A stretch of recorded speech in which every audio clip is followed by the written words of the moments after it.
They told me Asia Wilson wasn't marketable, bro. Do you practice this? Was this spur of the moment? Is Juju Watkins better than Caitlin Clark? I feel like people have been saying that already. I mean, there's the argument that she was the best point guard as a rookie last year. I still think Arike is a better basketball player than Sabrina Ionescu is. Napheesa Collier is unstoppable right now. Maybe, just maybe, Napheesa Collier is breathing down her neck. Asia Wilson knows it too.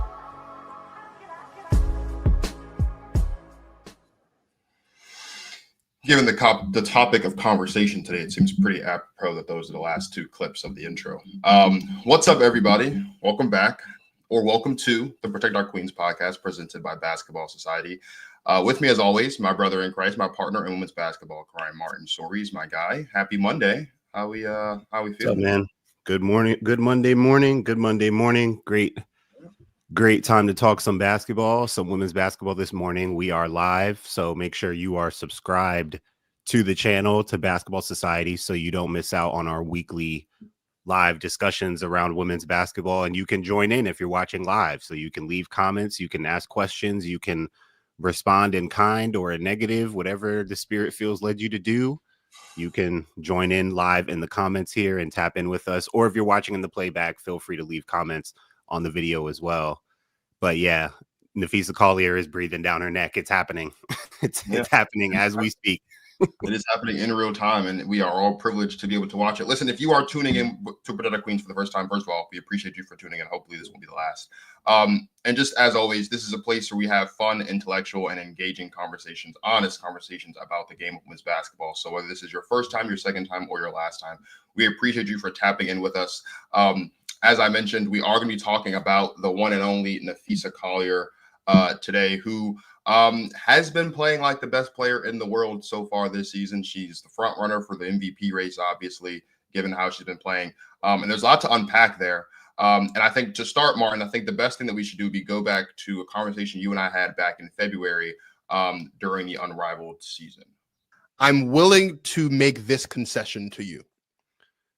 If this version of Napheesa Collier is the version of Napheesa Collier that we see throughout the course of the WNBA season, she's going to win the MVP. That's number one. She's going to win MVP. What we just saw.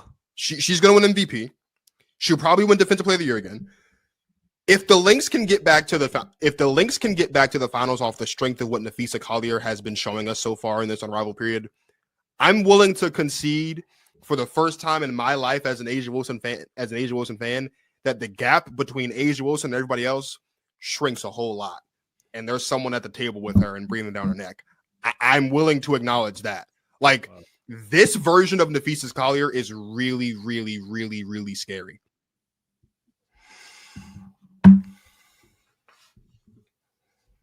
This version of Napheesa Collier is really, really scary. It has been really, really scary. Unless you are a Minnesota Lynx fan. Right now, she's averaging 50, 40, 90 shooting. She's the first player in WNBA history to lead the league in scoring through the first 8 games of the season, whilst also averaging 50, 40, 90. I think back to when we did our season previews, and I put up 4 players on the screen as to be averaging 50, 40, 90 seasons. And I just happened to check after I saw that stat to see how many of them are close.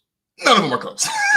None of them are even remotely close to averaging 50, 40, 90. But Napheesa Collier is. And there's a lot of different ways we can go about this. I know that you are going to get into your breakdown bag a bit. I know you got some clips in store for us a little bit later, so we definitely want to get into that. But let's just answer the question that's on the screen right now here, flat out.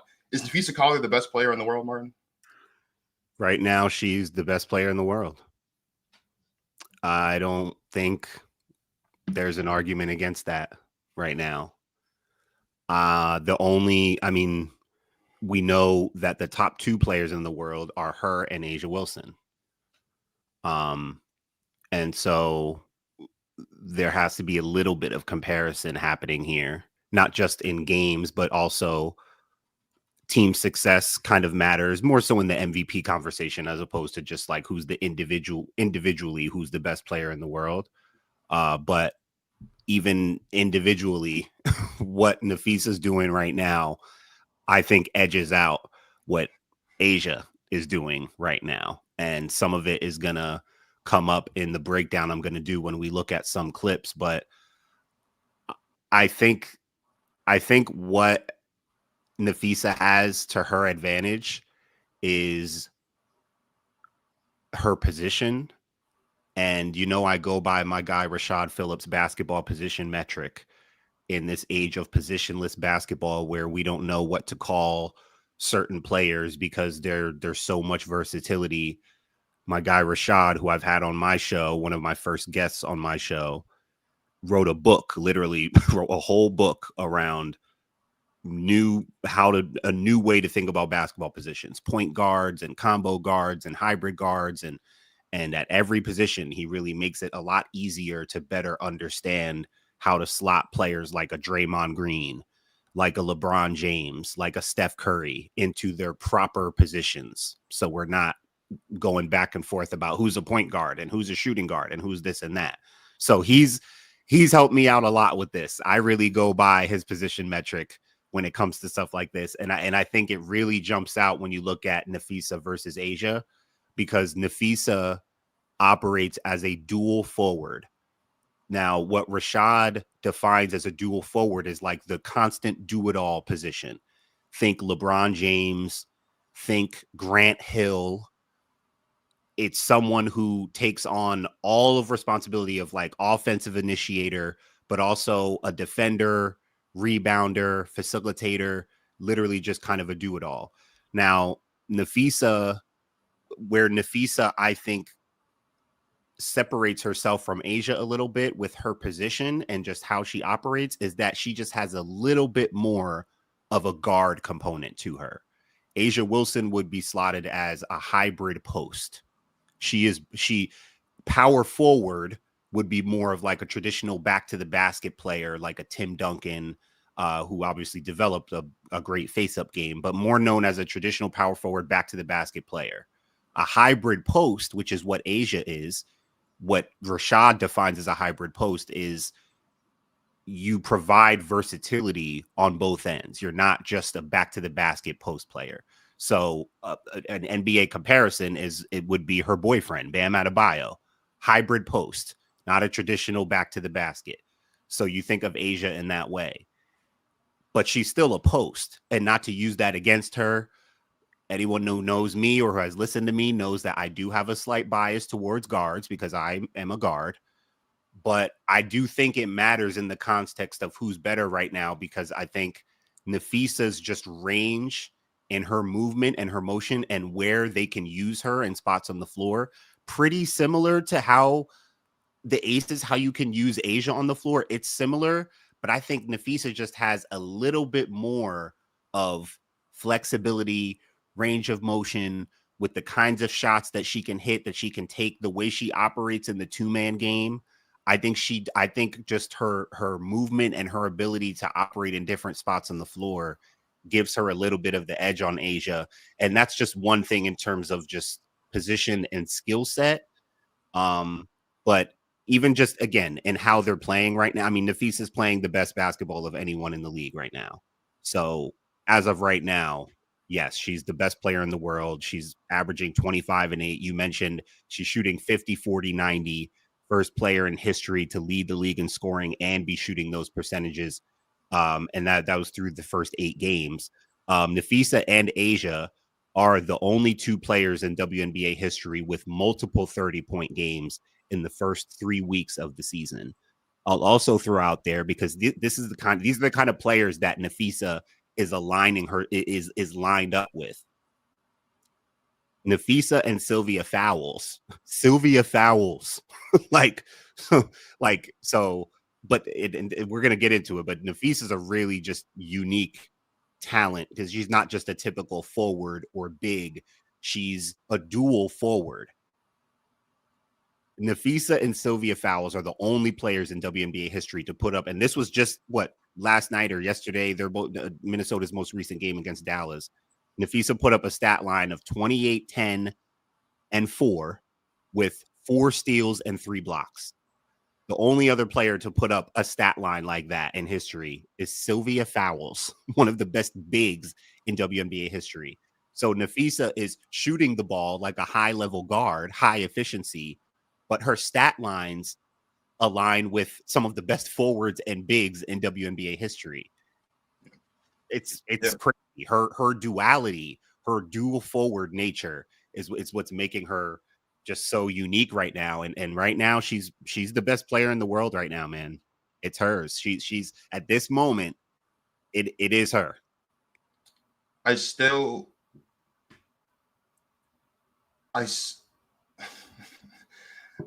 Wilson's still the best player in the world. So I think for a couple reasons. I think number one, and maybe this is the wrestling fan in me, but the legend Ric Flair has always said, right, to be the man, you have to beat the man. And I told you the other day that I think that Napheesa has to, and she doesn't have to, right? Because with the way the Aces are playing, the opportunity might not present itself this season. But I do think, though, that like a way for it to be more universally acknowledged, right? The way that A'ja has up until this point been universally acknowledged as the best player in the world is for A'ja and Napheesa to match up head up in a playoff series and Napheesa to win and Napheesa to outplay her, right? When we look back to the finals last season, even though Stewie and the Liberty won the championship, what got Napheesa into that second place spot, if you will, on the hierarchy of players in the WNBA is she outplayed Stewie for a majority of that series. Like that's what kind of opened everyone's eyes. Like, oh, like Napheesa Collier, she's the second best player in the world, might be the best player in the world. Now, to your point, she's playing like the best player in the world. She's going to win an MVP, despite my impassioned speech at the top of the season, predicting A'ja Wilson would do it. She's going to win MVP this season, and she's like deserving of it. But I would feel more confidently. I don't want to say more confident. It's not like I'm saying like there's no argument because you just laid it out, and I agree with everything you're saying. But I think in order to like dispel all doubt, right, where everyone looks up and we do top 10 lists and you want to know who that top name on the list is, right? In order to make it unanimous, undeniable, Napheesa would have to continue this level of excellence and this level of dominance in a series against A'ja Wilson and outplay A'ja Wilson in a playoff series, a meaningful playoff series, right? And honestly, whether that's a first round series, whether that's a second round series, whether that's a championship series, doesn't really matter. I think just to make it an undeniable fact that Napheesa Collier is the best in the world, that's what has to happen. Now, if we're just confining it to, is she the best player in the world right now? Like, has she just been playing the best basketball this season? Absolutely. She's been playing the best basketball this season. It hasn't been remotely close. And I don't, I'm not going to like restate all the things that you said, but that's the way that I think about it, right? Is I still think Asia's the best in the world. I don't think she hasn't gotten off at all to the start of the season. I thought she would, right? Her team hasn't looked that great, right? Asia's still doing great things. Like she's still playing good basketball and she's still playing well. It hasn't translated to winning the way that we're accustomed to seeing it translate to winning early on in the season for a number of different external factors, whatever those factors you want to list out are. There are a bunch of them, right? And so I think when you couple that with the fact that Napheesa's playing the best basketball of her life, she's coming off of a dominant season, unrivaled. She's coming off of a dominant season last season where she won Defensive Player of the Year, was runner-up to A'ja for MVP last season, was seconds away from winning a championship. Like all of that together, combined with what she's doing this season, combined with the fact that they are undefeated. And the last time that they were undefeated and won this many games in a row, they went to and won a WNBA championship. Like when you think about it in that context, yes, Napheesa Collier is the best player in the world. But I think in order for that to be a universal truth, like the unadulterated fact of the WNBA, we would have to see Napheesa Collier go out there and, for no intended purposes, dominate A'ja Wilson, right? And I don't think there's anyone ever who's come close to it actually having done that, of dominating A'ja Wilson when she's been in this form over the past couple of years. I think that's what will put the stamp on it, like no matter what. But I do agree with you. She's certainly been playing the best of basketball so far this season.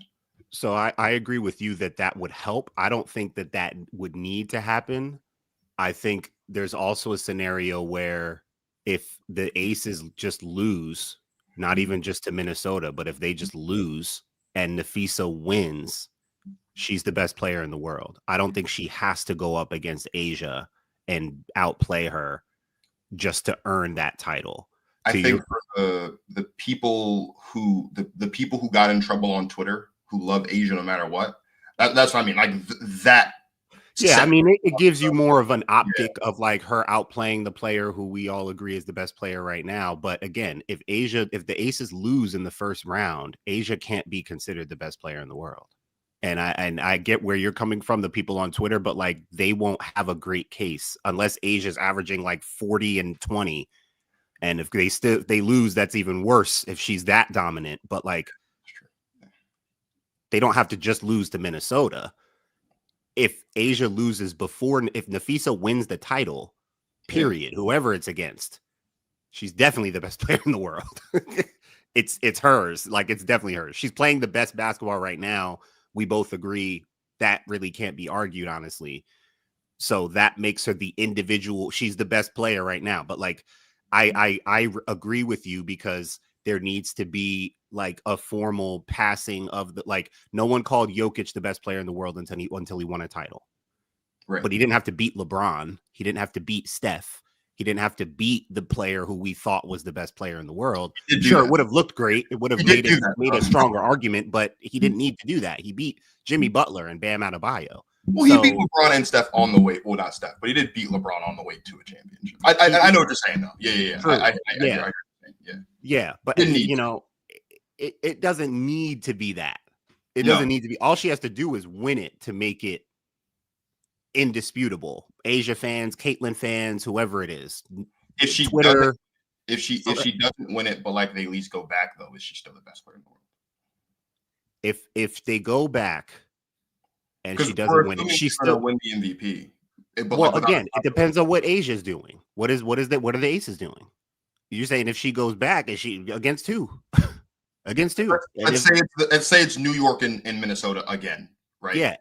That would mean that one of those two teams beat the Aces to get there, probably, right? Maybe it's Minnesota, maybe it's New York. But if we get a finals rematch of last season and she loses again, but she's still playing well and she's still the MVP, she still has an argument. And unless Asia just outplayed her that much in the regular season, she's still gonna have a really good argument. And she might still need to be considered the best player in the world.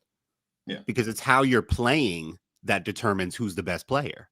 So if Napheesa keeps playing like this and Asia keeps playing like, if they stay on the same trajectory and Napheesa loses in the finals and Asia loses before, and Asia's not even in the finals, still a conversation. She could still be considered the best player in the world. Yeah, that's fair. If you guys are just joining us, we are talking about whether or not Napheesa Collier is the best player in the world, and we would love to get you guys' thoughts in your comments as we continue to go through.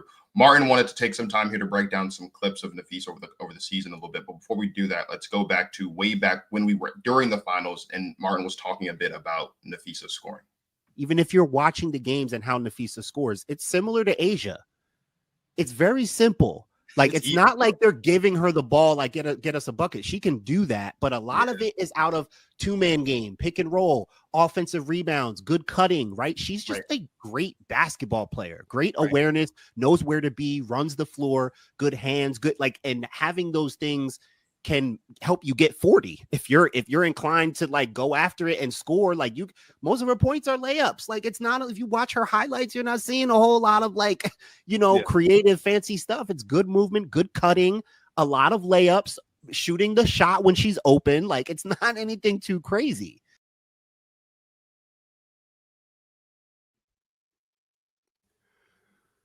So I do think that it's really important to watch film. You got to watch the product. You got to watch basketball and take note of what's happening and why it's happening and what you're watching.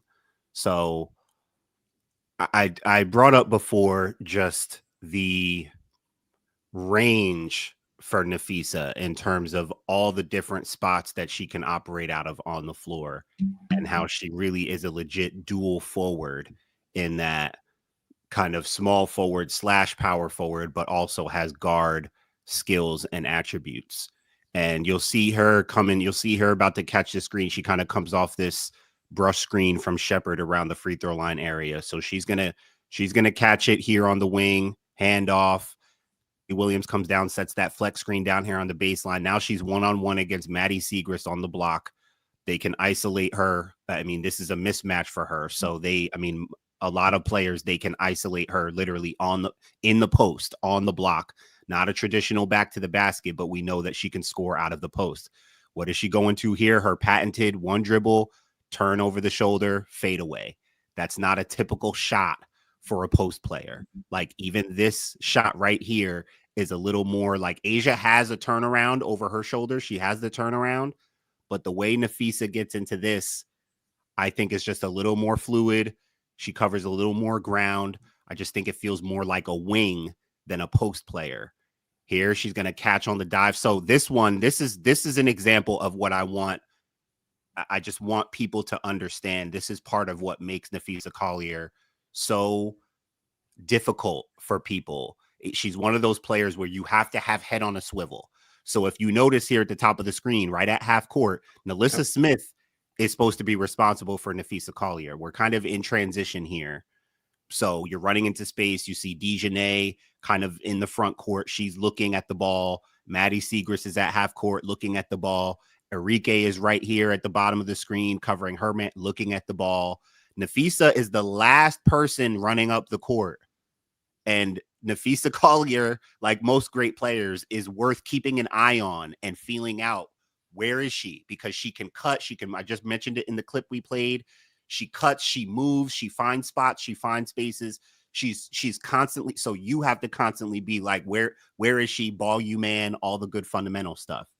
She is going to sprint into this spot. Nalissa Smith still has no type of awareness of where Napheesa Collier is. The ball's on the wing, Kayla McBride. Nalissa Smith, look at her. Still no awareness of where Napheesa is. So by the time Fee gets to the 3-point line, all she says is, well, I'm about to cut right behind you, really right in front of you. Nalissa is totally lost. Fee is coming right across the lane, hands up. Now Nalissa is starting to notice, like, oh, there she is. She's right in front of me. Cuts right in front of her, hard sprint. Kayla McBride gets her the ball on the move, and this is just the little baby jump shot thing that I tell you, Marcus, most players aren't that good in this space. This in-between space. She catches turns right away, right in motion, doesn't stop her momentum at all. Little baby leaner jumper right here. Just keeps her movement on the move, right, left catch, right into the jumper. Everything is in flow, in motion here. You get 2 dribbles, spin back. Oh, my Lord. All right, now, Marcus, check this out. By the way, notice, you won't see more than maybe 2 or 3 dribbles in these clips. If you've noticed, we're probably going to see 3 dribbles max, maybe 4. On this one, this is a 3 dribble. This is a 3 dribble sequence here, Marcus. So on the catch, right, what do we know she can do here? Hit that shot. So her up fake is going to make you react. So Hamby reacts here on the up fake. We're going to take 2 dribbles to the right, to the middle. Hamby does a pretty good job cutting her off there, meeting her at the free throw line. But here's what I want you to notice, Marcus. These are the little things that might get missed when you're watching Napheesa Collier, because it looks so simple, so smooth, so light, so calm. But this is high level advanced stuff. I'm going to mention a quote that I heard Cheryl Reeves say about Napheesa Collier that perfectly summarizes who this woman is as a basketball player. But look, we're going to get 2 dribbles hard, right? Hamby bit on the shot fake, but still recovered. Met her here on 2 dribbles. She meets her there. Hamby has cut her off. Now, what does Napheesa decide to do? She's going to spin out, right? She's going to spin. So the spins, ball's in her right hand. She's going to spin, Marcus, and drop it into her left hand. When you spin with the right, you're not just going to spin and like if she keeps it in her right hand, that's where the defender is. She's going to spin here, drop it into her left hand, right, to keep it away from Hamby. But what does she do right away? She picks that thing up and goes into a shot. That is not easy or normal. Look at the quickness, Marcus, in which she goes from spin, pick up, right into rise up shot. And Hamby's still on her. That's still contested. Here, up fake, 2 dribbles middle. That one's a straight line drive right to her left for a layup. This is as simple and fundamental as it gets, Marcus. Look, pump fake, 2 dribbles, layup. Now she still has to get through the bump, which she does, but like 1, 2, 3 dribbles there. That's a tough shot. That's one of her. That's tough shot making right there, where it's 1, 2, 3, take the bump and lean away, still hits the shot. Going left, she is crazy good. Look, left again, 2 dribbles, spin back. Come on, Mark. What are we seeing? And no more than 2, 3 dribbles. Look, 2-man game, up fake, 2 dribbles, step through. That's tough. So check the footwork here. Right? So I got the up fake. I'm going left. You see how much she loves to go left? She is crazy going left. Yeah. So look, we're going to get 2 dribbles, right? The reason why this isn't a travel, Marcus, is because she's going left. She's going to get the right footwork on the landing, right, left. Okay. So she keeps her balance here. Even though she gets knocked and she's got a little swipe here from the defender in the corner, she's still going to go through bump. When she picks up the ball, she's going to finish. Right now, it's right foot, left. So that's why it's not a travel. When you go left, you can stop right, left. Now your right foot's your pivot foot. Right foot is her pivot foot. So she can step through with the left foot. Right foot stays down, step through with the left, clean move, clean bucket. Yeah.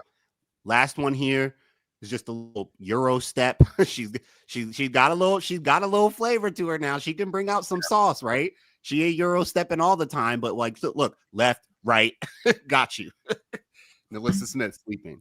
So I saw a quote from Cheryl Reeve where she said, and this was from something last year. I don't have the reference. I think she was on a podcast or something. I saw a clip on Twitter. She said, Napheesa does the basic things at a high level. She said the key to greatness is consistently doing the little things well. For people who don't really like greatness and like studying greatness and success, that just doesn't sound great. When I hear that, my heart jumps. I get all giddy inside because that is one of the keys to greatness and success. If you've studied anyone who's been great, basic things at a high level, consistently doing the little things well. Like, yeah, talent and personality and flavor and stuff, that's all great. And I think, we'll kind of touch on that too, in terms of like, because we see it on the NBA side with the whole face of the league conversation, because personality and marketability and all those things come into play. And that's a thing. But if we're just talking best player in the world, just the best basketball player, these are the things that Napheesa checks out. She checks the boxes. And last quick thing I'll say, like, that's why I think one of the reasons why inherently people might struggle with naming Napheesa Collier the best player and like really being a fan of hers, because we have a tendency to lack appreciation for simplicity and fundamentals. And that's not to say other great players in the league don't have great fundamentals and all that, but Napheesa Collier literally is the personification of that. And she's still putting up numbers. So it's not like you're just watching like a solid, listen, you might liken it to like a Tim Duncan, but Tim Duncan wasn't hitting left to right Euro steps. Like Napheesa still gives you a little more flavor than like what you might think is just she's simple, fundamental. They call Tim Duncan Mr. Fundamental. She's got some flavor to her too. Like this is just a great basketball player that you get to witness for so many different reasons. She's a great basketball player. She's playing great basketball. And as the old saying goes, if you don't have anyone hating on you, you're not doing anything right. And clearly, Fee's doing something right, because there are a lot of people out here who are just hating on Napheesa Collier. In fact, so much so that Courtney Williams had this to say on her stream a little while ago. Like, I feel like people find a reason to try and hate on Fee. Like, you can't find nothing to hate on this girl about, so you just finding something. Like, you reaching. You reaching for something to hate on this girl, bro. Like, how can you hate on Fee, bro? What she did? She don't talk shit. She don't be in no trouble off the court, bro. She don't got no scandalous situations on the back end. She literally created a whole league, so I don't gotta go overseas no more. And a lot of the rest of us either. Created a whole league. Not half a league. Not a reaching. Reaching. They are reaching. There's a lot of reaching happening. And as an A'ja Wilson fan, it sucks that seemingly the biggest A'ja Wilson fan is the one that started all this. The Twitter account is now private, so I couldn't go grab the tweet. But a conversation was started about a week or so ago. And essentially what was said is that Napheesa Collier is only getting the love that she's getting because she's married a white man and she's half white. And for a number of reasons, there are a lot of things that are just flagrantly wrong with that statement. For starters, as Martin has just spent the last maybe 15, 20 minutes doing, Napheesa Collier is good at basketball, like clearly. Like she's not just like out here, like, you know, riding the coattails of her proximity to whiteness, which is what I think someone said. But I did see this one tweet that I thought was pretty interesting. I want to get your thoughts on it. Says here, Napheesa Collier is black. I'm so confused and disturbed by this discourse. There is hype around Fee because she's like that, and that's taken her game to insane new levels. I thought we wanted more players to get recognized. The reactions to her rise in attention has been disappointing. They have been disappointing. It's been really disappointing, to say the least. Not just because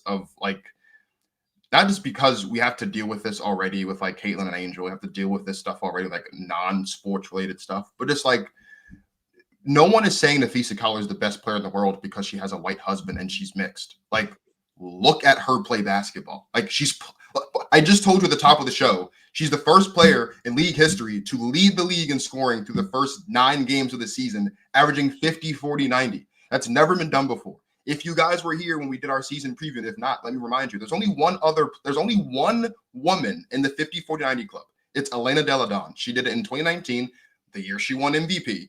Napheesa Collier is on pace to be the second woman in the history of basketball to average 50, 40, 90 over a season.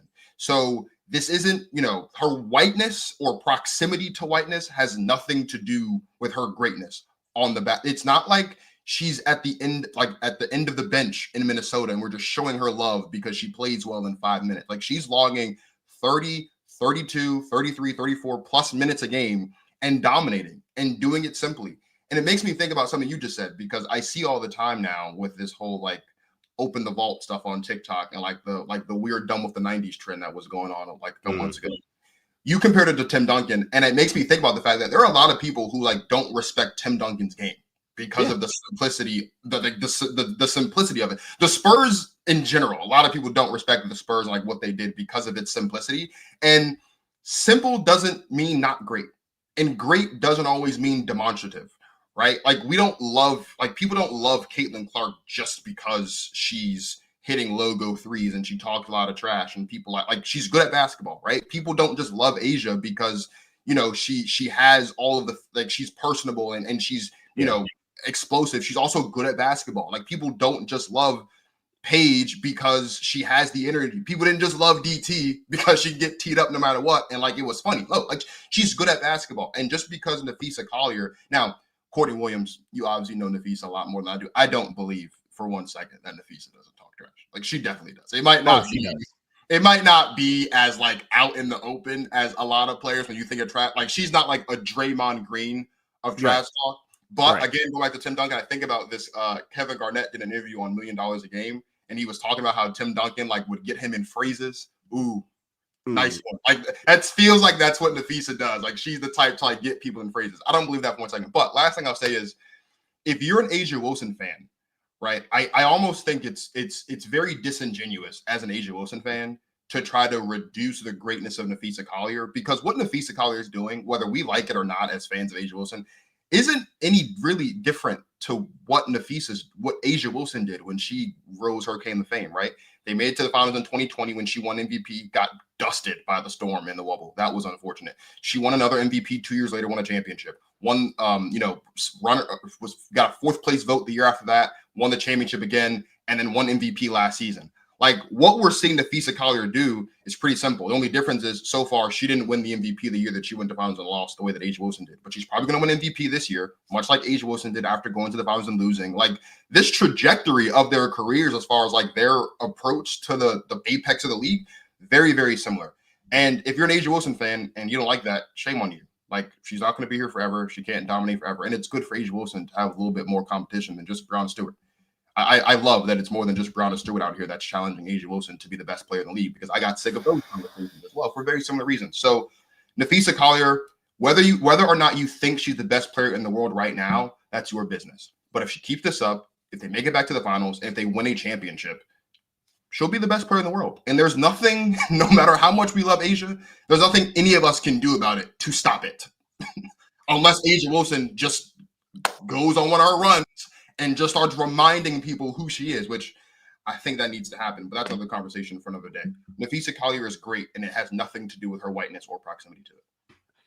Yeah, I feel like that just comes up because I think I think there's a segment of fans who want to, and this is called Protect Our Queens, not because we are just two black men protecting black women. That applies to our queens, apply to all women's basketball players of all colors, shapes, and sizes.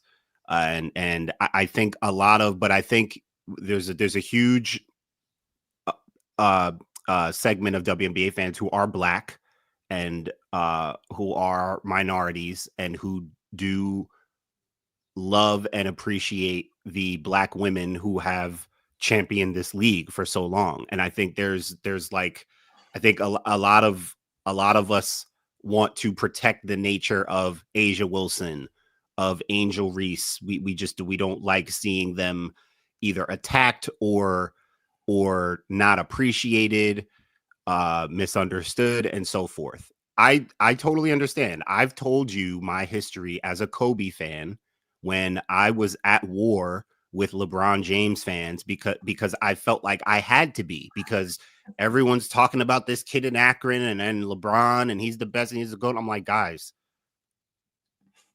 Kobe's better. I'm sorry. Like right now, maybe LeBron will end up being better, but right now we're going back in time. This is like 2006, 2007, 2008, 2009. I'm like, guys, it's not over yet. Kobe's run has not ended. He's still in his prime. He's better right now. I don't care about 28, 7, and 6. I don't care. He's better. I'll lay it out for you. And I spent the later part of the 2000s cooking people on the very new internet and social media at the time, and my friends in person in college, multiple debates in chats, in on the phone, in person. Yeah. And I spent a lot of time denigrating LeBron James to pit up my guy. It felt like it had to be done. I couldn't do it without, because the only rival to my guy was this guy. So I had to nitpick as much as I was afraid. I loved LeBron. I loved how he played, unselfish. There are things that I wanted to love and be a fan and appreciate. I couldn't do it because too many people were just skipping over Kobe. So listen, I get it. Even you didn't seem too enthusiastic about this conversation to start the show. We were talking about Asia Wilson being the best player in the world. You wouldn't be yawning and you might be a little more enthusiastic about this conversation. I get it. I get it. It's not your person, and you got to talk about the other person. Oh, and I get it. I get it, man. I get it. But listen, I think, and like I said before, I think the whole thing about because we're seeing the same thing in NBA, personality, and I just think, listen, the timing is not great. That's why I'm saying I get it. The time's not great. Asia's got the whole on top. Just like that, she ain't on top anymore. I'm sorry. Just like that. She's not. Her team's not, and she's not. And that's not. I love Asia. Listen, here's what you need to understand, people, about me and this guy. I'm not a fan. I'm not a fan of anyone. I'm a fan of everyone. I'm a fan of everyone. I'm not an Asia Wilson fan. I'm not a Fee fan. I'm not a Stewie fan. I'm not a Liberty fan. I'm not an Aces fan. I'm literally a fan of everyone. So, not to point fingers, but someone on here tends to be a little biased and stuff. Someone on here seems to just take the wholesome, holistic view of things and not have any agendas happening based on who. Asia's still averaging 22, 10, and 4. Yeah, she's still great. She's still great. So it's not. She's not the best. I'll never denigrate Napheesa Collier to uplift Asia Wilson. Yeah, I didn't accuse you of that. No, I know. But there's people out here though in the fandom, I feel like, that I gotta just make sure they're all on the same page here. There are people out here who are doing that. I am not doing that. I just think, and you're right, it doesn't need to happen. I don't think it needs to happen. But when I think about when I think about who has been the best player in the world, it's been pretty universal. Like, you don't have, except for the knuckleheads who think Caitlin Clark's the greatest thing since sliced bread. Like, there's not people with common sense who don't think that Asia's the best in the world. And so when you're talking about those little nooks and crannies, the people who are denigrating Napheesa, that is what would get them to shut up. Because let's be honest, Napheesa can continue what she's doing. She can win the MVP. Heck, she can win Defensive Player of the Year and she can win the championship and Finals MVP. There would still be people who would say, oh, because she didn't beat Asia to get there, that she wouldn't be the best in the world. And so that's what I mean. But look, the last thing I'll say is this, because I did say it earlier. You said this to me at the beginning of the season when I did my preview, when I said that Asia was going to be MVP and Defensive Player of the Year. And you told me that you trust February Marcus more than May Marcus, and you should. Good on you. That's why you're, a couple years older than me and wise and doing well off in your life, because you listen to your head, not your heart. I'm still working on it, but Napheesa Collier is great, and I think that we will likely see Napheesa Collier win MVP, and I think they might even win the championship this season, which is crazy because 2 weeks ago, a month ago almost, I said they weren't going to make it back to the finals. I just wasn't convinced, right? But the Asia part of it, I think, is important, and I think that's the part that, as the season continues to unfold, that's the part that will continue to get unpacked. Because I do think eventually the switch is going to flip. I do think we're going to get the A'ja Wilson that's dropping 30 balls left and right and being the best player on both sides of the floor and doing that, and it will translate to winning. That chunk of the season, that's the part of the season where I'm going to be really interested to see how this conversation unfolds when A'ja Wilson starts looking like A'ja freaking Wilson. I don't know what's going on this season, bro. I don't know, and I don't want to So here's what I'll say about that, though, bro. So she either will have to go into that mode just to get them back, which is going to be tiring. I already think she's a little spent. I feel like they were trying to make this team a little more back to depth. I feel like they were trying to, I hate the term, get her more help. I just think they were trying to get back to listen, we all love Chelsea Gray. She's older now. She can't carry as much of the load. I'm sure when because she's older, when we get to playoffs, finals, she's going to be who she is. But bro, we can't keep expecting Chelsea Gray. Oh yeah, for sure. When the league is getting younger, the talent's getting better. So I'm just talking about the type of the help that A'ja Wilson has. And listen, I'm sure people are out there saying already, she needs more. Now, I know she does need more help in the front court. It's not Liz Kitley, as I keep telling you. She had Candace Parker, guys. She did. Had Candace Parker. They made the most unfair addition I've ever seen in WNBA history. She had Candace Parker, and they didn't even get to finish the job together. She needs another dual forward or hybrid post next to her. It's not Liz Kitley, and it's not who's the girl starting? It's not Stokes. Nothing against her or Liz Kitley. A'ja, it's such a challenging thing, Marcus, because as great as players are, they still need other great players to play with.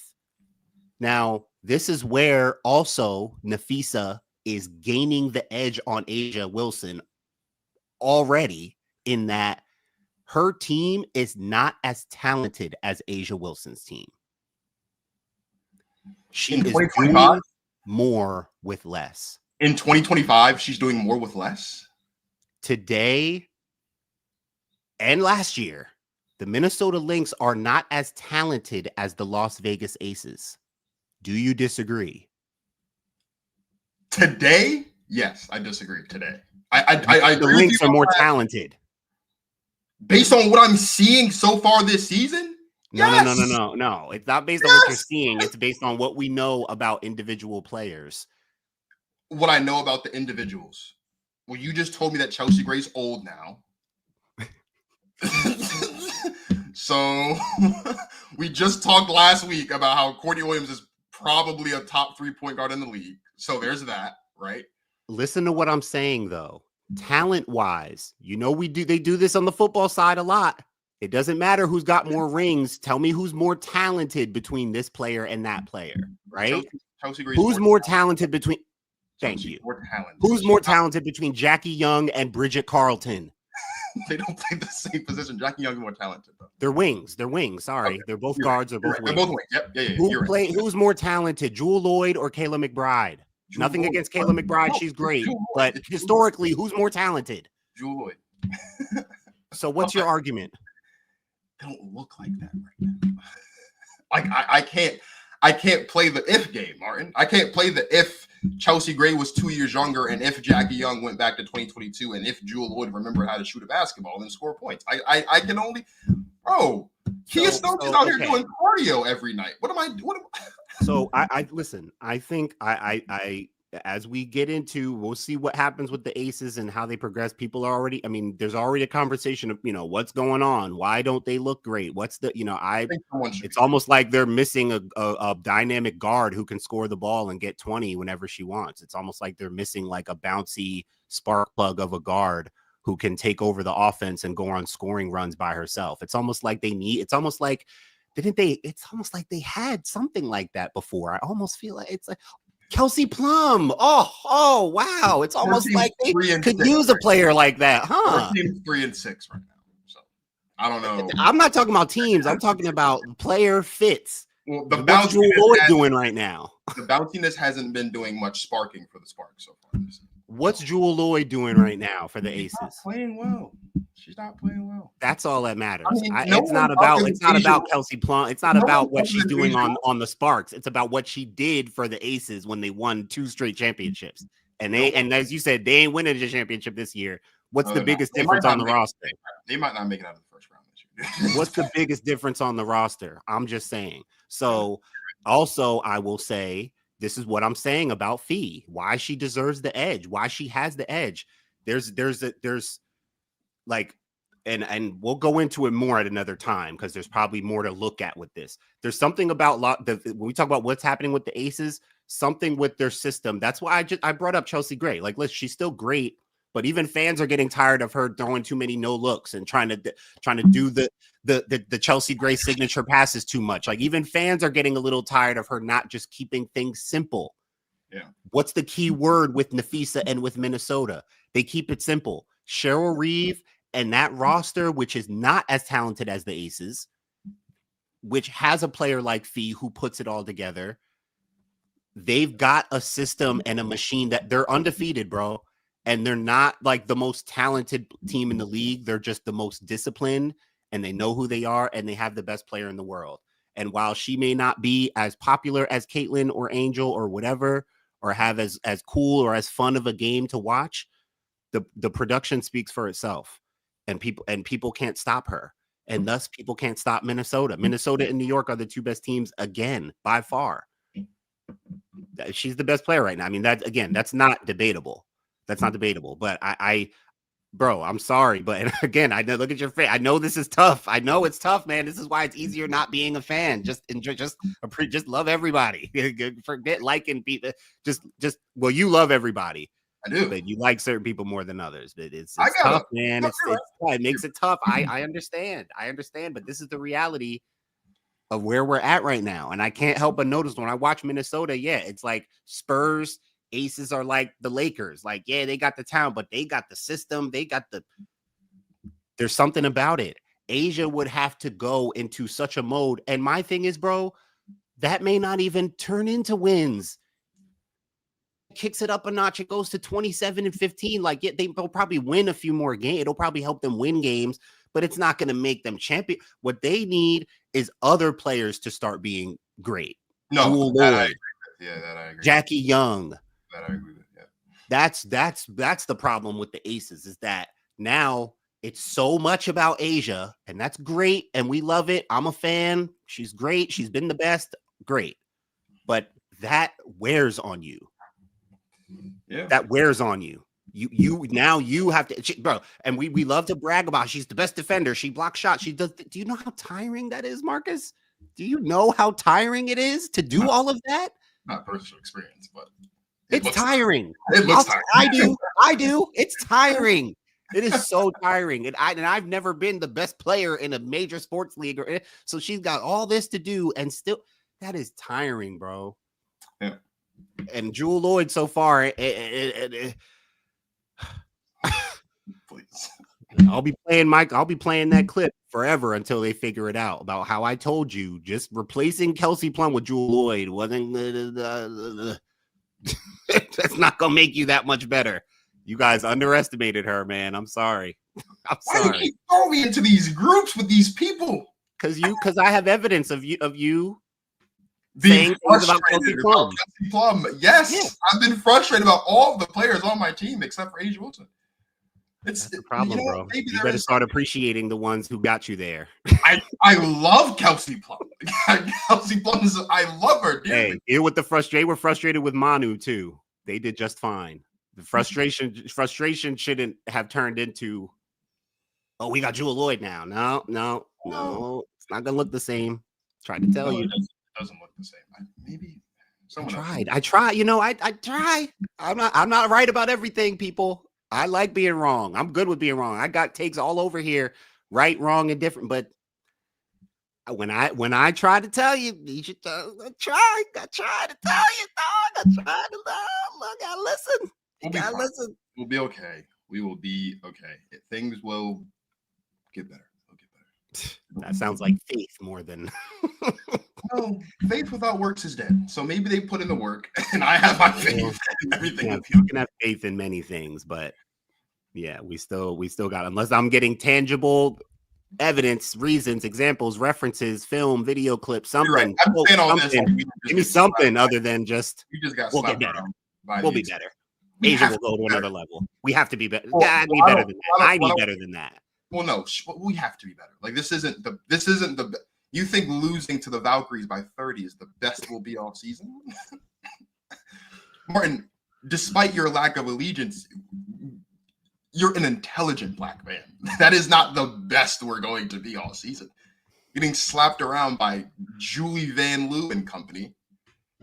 No disrespect. I have to agree that you'll be better, but you've already said this team's not winning a championship, so I don't even know what better even means or looks like, or how that even. They're not winning a championship looking like this. Maybe they figure it out. They just got to figure it out. Things get figured out, and then just figure it out. Just figure it out. Indiana, just figure it out. Atlanta, just figure it out. Seattle, just figure it out. They have other things. They have other things to worry about. Figure it out. No, it's Aces got plenty of things to worry about too. They got things. I can't look. All right, this is turning into a therapy session. So, get out of here. This is turning into. It is, because you keep saying figure it out, and what are you giving me all these affirmations? I'm like, dog, it ain't looking at it. I don't know. I have to believe in a power greater than me. I have to. It is why in 20 days from now, I'm going to stand up from a congregation of my peers and elders and swear on the Bible and become a deacon, because I believe in things that are greater than me, and I have to believe in a power. All that faith, all that fan faith. You guys, y'all gotta. That's I gotta work on that. Y'all gotta pray about that. I'm not praying hard enough. Makes it easier. Trust me. It's much easier on this side. Trust me. Well, I feel the lightness that you feel with women's basketball is the lightness I feel in the NBA. I can say that. Me too. I have the same thing. I'm free as a bird. I'm free as a bird. All right, let's get out of here. Thank you guys for tapping into it. It's turned into a mini therapy session for me. I might need to go cry on a couch somewhere. For more future therapy sessions and other honest conversations about women's basketball, make sure that you are tapped in with Basketball Society. Subscribe to the channel so you don't miss any new episodes of not just Protect Our Queens, but all the other amazing content over on Basketball Society, curated by my guy, Martin Sories. And then when you're done, head over to social media. Follow us on Instagram. Follow us on Twitter at @ProtectOurQueens_ on IG, at @POQueens_ on Twitter. We will be right back here very soon with some more women's basketball content. So for my guy, Martin Sories of Basketball Society, this is Marcus of the Protect Our Queens podcast signing off. Thank you guys for watching. And as always, you enjoy yourselves with some women's basketball.